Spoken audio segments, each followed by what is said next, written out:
Ma'am Drolly, what are the expectations o aasahan natin for the upcoming meet dahil inaasahan natin na lalaban yung iba't ibang mga Pinoy Masters Tracksters and of course yung ating mga dayo natin mga international competitions. Ano bang aasahan natin dito? Well, based on the performance of our athletes right now, malaki po ang ating pag-asa at ating ina-expect na mga medalya para sa ating mga atleta. Marami po tayong mga atleta dito na they used to compete in international events, no?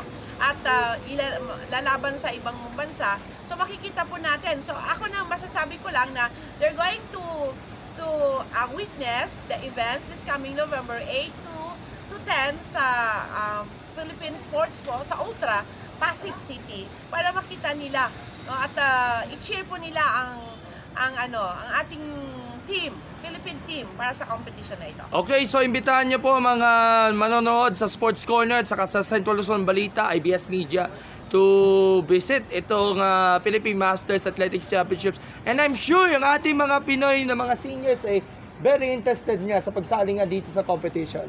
Okay, iniimbitahan ko po lahat-lahat ng mga kasamahan natin sa Sports Corner. At sa mga iba pa po, yung mga nakikinig po sa akin sa ngayon na manood po kayo sa November 8 to 10 sa Pasig Ultra sa aming Philippine International Masters Athletic Championship. Sigurado po ako na mag-enjoy po kayo at baka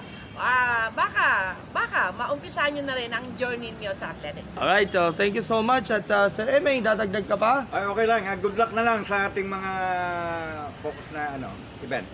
Alright, so thank you so much and have a great day. Thank you so much too. Okay.